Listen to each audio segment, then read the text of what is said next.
So maybe I'll just move over to our next speaker. Autumn Easterbrook is a frontline support worker for adults with intellectual disabilities and will be giving us a frontline account as well.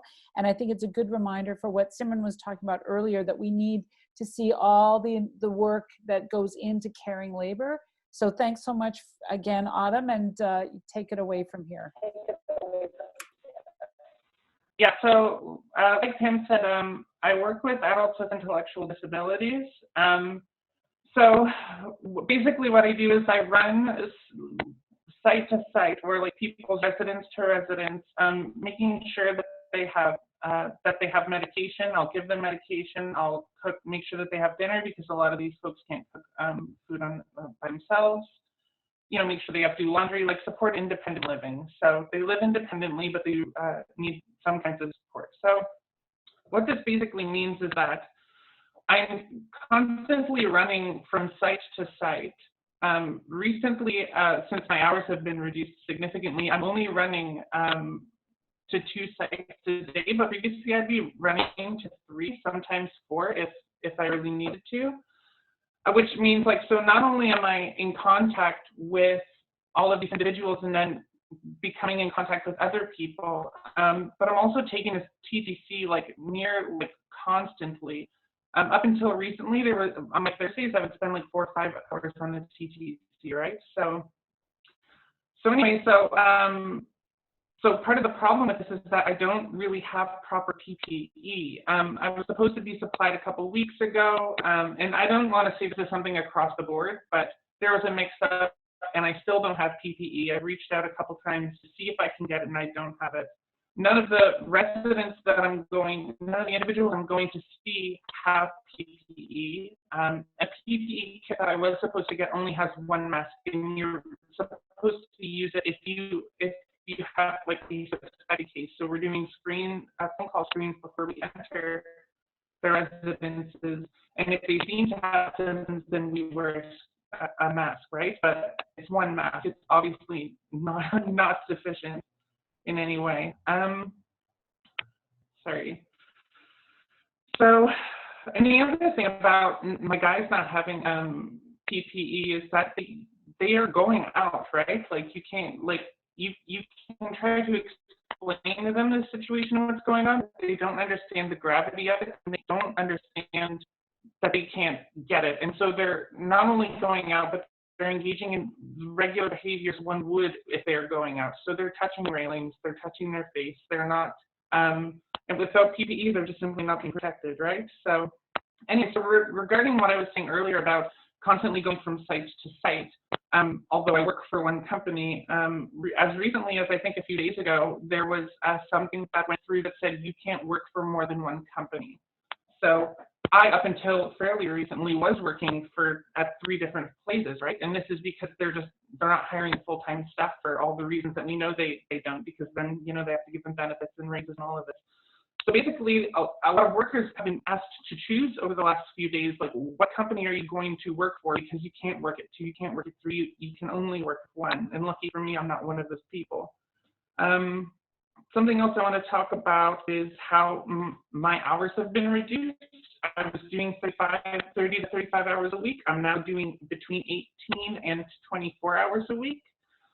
And this is changing constantly, so I could be wrong, but my understanding is that I'm not eligible for the CERB benefit, right? Even though I've just lost a third of my hours, I'm falling through the cracks, and a lot of other people in my position are falling through the cracks too, because I've gone from working regular days to now I'm working 3-hour shifts every day, or 2 3-hour shifts, so I'm working 6 hours a day.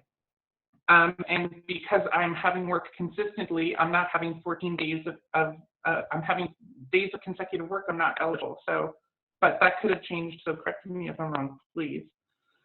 And then, so the last thing I kind of want to talk about is that, and I really want to keep this brief because, you know, is that even though my workplace is unionized, as a part-time worker, I still don't have any paid sick days. I don't have any benefits. I don't have any emergency leave days. I don't have any vacation. Do you know what I'm saying? This is bad. Like, I have a union, like, and this is really bad. So, you know, and so part of this would have been alleviated had, you know, the Ford government, instead of repealing whatever bill, whatever it was with the minimum wage increase, the 6 days, et cetera, instead of repealing that, he had taken the advice of the demands of being fairness for paid emergency leave. This whole thing would be much easier for people who do get sick and need to take off that 14-day quarantine period. They'd be able to see that much more immediately than having to wait the 14 days, then applying for CERB, and then waiting for however long to actually get the check. So, you know, and something that I also want to mention, and I promise I'm almost done, I don't want to take up too much time. Something that I also kind of want to bring up is that my company gave me this $2 an hour raise for the duration of the pandemic. And last weekend, my union president called me doing the rounds being like, hey, we want to check in on everybody and make sure that they're doing well. And he said, you know, what would help you, et cetera, et cetera. And I said, well, if I keep that $2 an hour after this pandemic, knowing that the company can afford to give that and knowing that I'm an essential worker, like these folks like depend on me to eat meals and get their medication. Like I am absolutely necessary. And it's been shown that you can afford to give me this. So why? And so he said, you know, wait until, you know, we'll bring it out at the bargaining table. And I said, well, you know, workers are going on strike right now workers are going on strike for crying out loud. Like, anyway, so basically things are a little bit bleak for me, like on the ground. And yeah, I don't want to take up too much more time. Did y'all hear that? Yes. Nice. Yes, we heard that, and thanks, Autumn. It never ceases to blow my mind to learn the layers and layers and layers of workers, union and non-union, who don't even have basic paid sick days, paid emergency leaves, and decent wages. So thank you for that.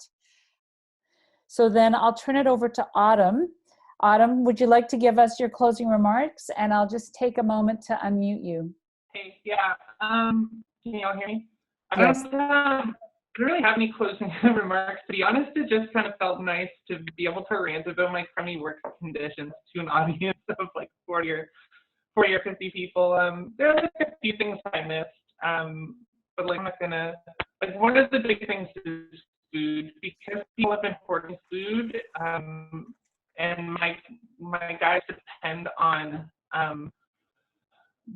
grocery delivery services to get their food because they can't go to the grocery store, and the workers just aren't given enough time to make a trip to the grocery store, et cetera.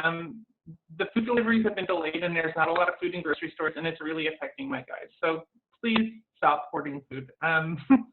Other than that, yeah, no remarks. Everybody did a really good job and was so informative, and I just love all of you so much.